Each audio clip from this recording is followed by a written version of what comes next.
Who's recording this? I'll record it, or Chris can, one of the two. No thanks, I'm good. Zero it on your wife there, Chris. Is it light enough? Is it zoomed up? It should be good. It's not light enough? Is that better? You can't zoom in. Can you move closer to Chris?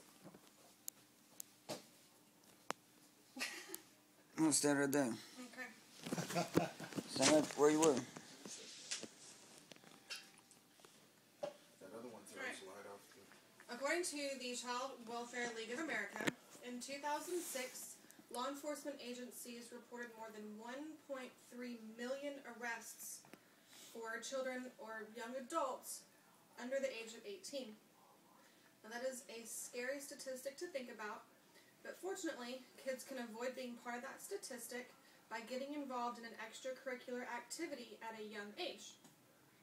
My name is Melissa Johnson, and I'm going to share with you the advantages of having a child be involved in activity at a young age, as well as the options they have for those activities. Now, I'd like to start with the advantages of having a child in an extracurricular activity. The CDC reports that in the last 30 years, the child obesity rate has more than tripled. And this will lead into possible health problems for kids in the future, such as diabetes, heart problems, or even cancer. Now, different types of activities outside of the home, which I will go into later, can help avoid childhood obesity and keep them healthy and active in other activities.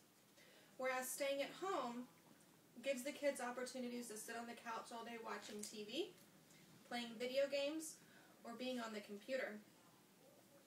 Now, a child left at home without an activity leaves an opportunity for them to easily get into trouble.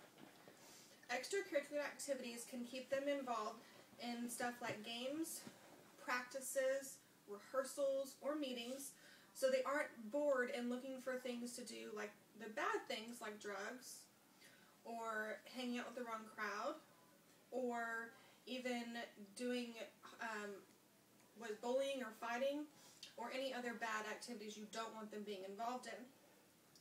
Now, as I mentioned earlier, there are more than 1 million kids arrested every year, and it is a known fact that if they are involved in these extracurricular activities, they won't be looking for those bad things to do, and it will help lower that statistic.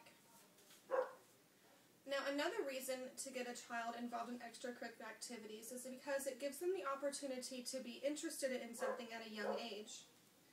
Now, kids that are involved will have an opportunity to gain a sense of self-worth, and knowing that what they're involved in does actually serve a purpose. If they find something they're able to truly enjoy and excel in, they'll want to invest their time, and they will want to do the best that they can do.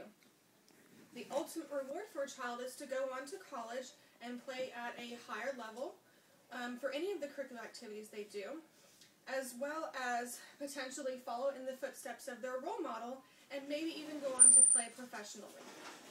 Now, obviously, that's a high ambition for a child to do, but letting them know that anything is possible, starting young, will let them know that that's always attainable. And if they're invested in their activity, they will have to do well, but also maintain good grades in order to participate. Now, speaking in regards to good grades, it's important to know that most child will sit there and tell you that school is boring. But having an activity to do will help them understand the purpose of getting good grades. Now, most schools will have a requirement in order for them to participate to have those good grades. Now, looking into the school districts in my home area, as well as the ones in the surrounding areas, the majority of them follow a no pass, no play motto, and this usually starts around the junior high or middle school level, which is about the time that kids start having trouble with their grades. They will require that they maintain good grades to play, so as you can see, being involved in these extracurricular activities will not only help keep them active and healthy, but it will help them maintain a good school rapport. Now I'd like to move on to the different options for these kids for these extracurricular activities and how they can benefit them individually. First, the most well-known one is going to be sports. Now, sports is for both boys and girls, and there are team sports and solo sports. For the team sports, there's things like volleyball, soccer, softball, baseball, and football, just to name a few. Now, team sports help promote good teamwork, good sportsmanship, respect for others, and reiterate that important sense of self-worth.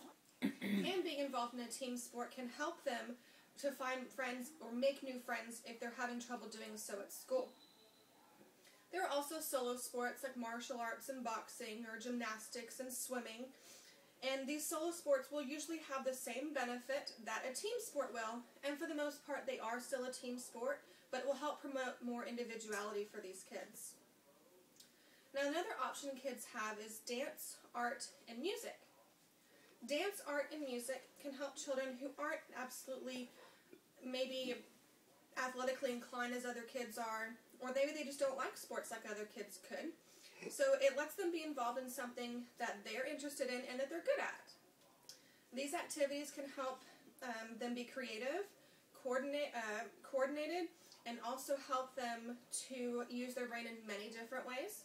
And like a sport can, it can help them meet kids who are interested in that activity that they are as well. There are many different types of activities, groups, and classes that they can be involved in. For example, art, they can take classes or camps that will show them the individual things like painting, sculpting, and drawing.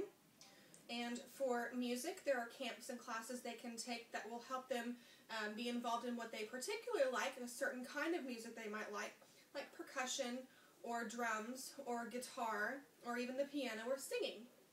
And for dance, it'll help them be into a specific type of music form, or dance form, like ballet, hip-hop, tap, or jazz, or even just all of the dance moves together. The final extracurricular activity a child can be involved in is something like Boy Scouts or Girl Scouts, or even something similar to that. Now, Boy Scouts and Girl Scouts can help children be involved in a team-like activity and make friends who enjoy similar things that they do. It shows them the importance of community involvement, how to be self-reliant, and how to be responsible in many different ways. It also instills self-confidence in children to help them want to make and reach their goals and make better decisions for themselves all around. In conclusion, the last thing that a parent aspires for their child is to be a part of any kind of horrible statistic. But ultimately, it is up to the parent to make sure that they do lead them in the right path down in life. As I explained, there are many advantages for children being in activities starting at a young age, including boredom and obesity, keeping them busy and out of trouble, and also making sure that they set goals for themselves so that they are able to be active, well-rounded members of society as adults. And there are many ways to attain these goals for these kids, but using these tips will help ensure that the child can be everything that they want to be.